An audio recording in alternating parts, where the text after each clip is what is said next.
Namaste, Jai Bharat. I've been thinking about the liberando, the liberals, the left liberals, the academics, the writers, the publishers, the so-called newsmakers who speak for liberalism, openness, freedom and such things. And long back, several times back, I've done a research on concept of freedom. And what is freedom? That's a question to be asked. Everybody, everyone means almost everyone, at almost every realm of things, every field of things, consider freedom as just one kind of freedom. That's freedom for action. That is freedom for overt action. From there, it got degenerated and deteriorated into a position that I would like to do whatever I feel like, and that's my freedom. They will give a concession. You would like to do whatever you feel like is your freedom, but so long as your freedom does not affect my freedom, we can coexist. That's a concession they give. But is that really the kind of freedom? You have certain thoughts, and accordingly you want to do whatever you feel like. And practically, as it happens today, among the left liberals, the liberandos so-called, they don't really consider about the feelings of others. They have certain impressions, they have certain perceptions, they have certain ideas, and they will shout for that. At one point, they will call it this, there is something called as human rights. And this human rights, I would say, is a something of a fiasco, something of an anachronism, because every living being, both animate and inanimate, should have some rights in the cosmos by virtue of their existential situation or existence itself. And why this priority to humans alone is because of the biblical understanding of geocentric thoughts, and earth in the center of the cosmos and man the center of creation. They have a theory of creation. They have a belief in a God as a person, personal God. There's a fundamental difference between God as a person and God as a reality. The concept that God as a reality comes in Bharatiya darshanas. So that's why we don't call them Bharatiya religions as religions, we call them as dharmas. Anyway, that's besides the point. So the kind of attitude, they're free people, freedom of speech. It's a noble, it apparently is a noble thought, but what is freedom of speech? You can say anything which you think is correct. Of course, I'm not questioning the integrity of people who speaks about freedom of speech. They genuinely think that they're right, and they genuinely feel they should speak out, but do they really understand the implications of the kind of truth they're trying to speak, truth according to them, which may really not be the case of truth? Because no one's perception can be error-free. No one's perceptions can be 100% perfect understanding.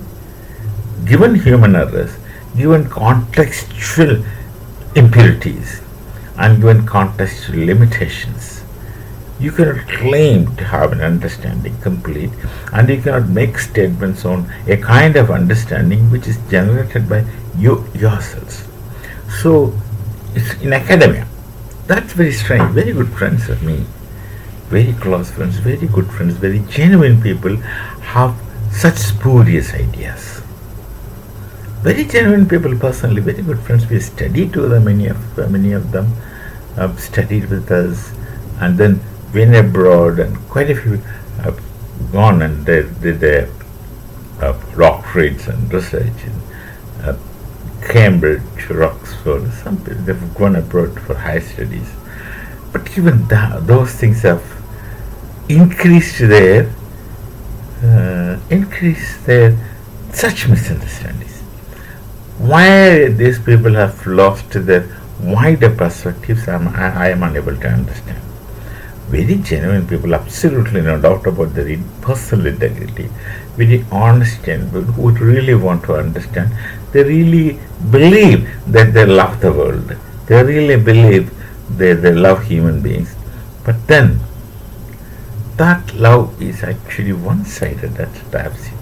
So I've seen in academia many people who would think that something is oppressing and then contradict them just because they feel this is oppressing, but they fail to see something behind such apparent oppression, which is for a common, better good for the next generations or tomorrow. Many times, some restrictions that comes to us is for a longer good.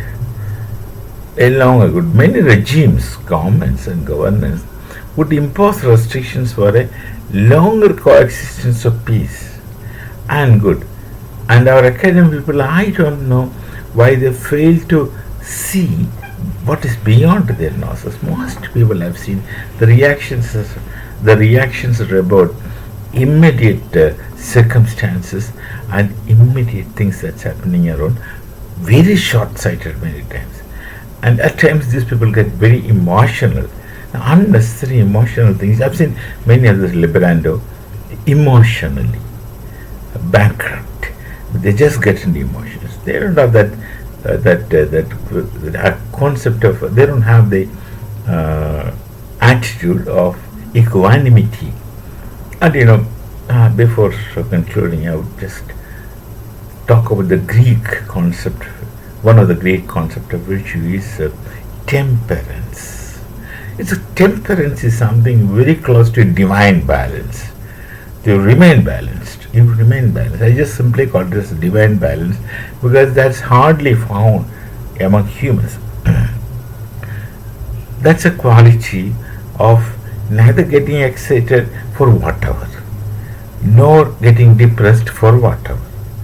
It's a kind of balance one ought to keep. Then this is absolutely missing in many of our so-called very honest, good intellectuals. I don't like the term, but then here I use because they like that term of intellectuals who make statements and preach things, and unfortunately they have been considered as authority by at least few. So this is a situation, you can't be very sure of things. Finally, I would like to say, let's not be sure of anything until you personally feel that sure for good reasons of your own. We shall meet again. Namaste. Jai Bharat, Jai Sri Ram.